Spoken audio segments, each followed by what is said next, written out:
গত বছরের ৫ই আগস্টে পতিত হওয়া আওয়ামী লীগের সাধারণ সম্পাদক ওবায়দুল কাদের সম্প্রতি দীর্ঘ সময় পর এই প্রথম একটি সংবাদ সাক্ষাৎকারে তার ৫ই আগস্টের কাহিনী তুলে ধরেন। তিনি বলেন, তিনি এই সময় সংসদ এলাকার কাছেই ছিলেন। নিরাপত্তার কথা ভেবে তিনি তার বাসার কাছেই আরেকটি বাসায় আশ্রয় নেয়।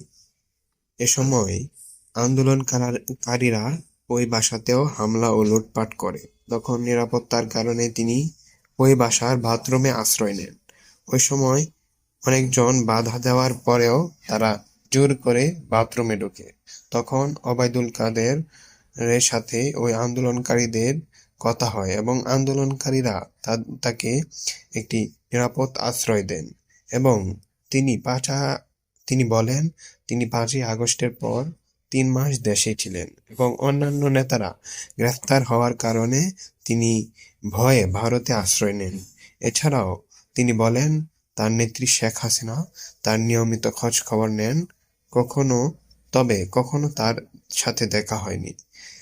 তিনি মূলত এই কাহিনী ওই সাক্ষাৎকারে তুলে ধরেন। ধন্যবাদ সবাইকে।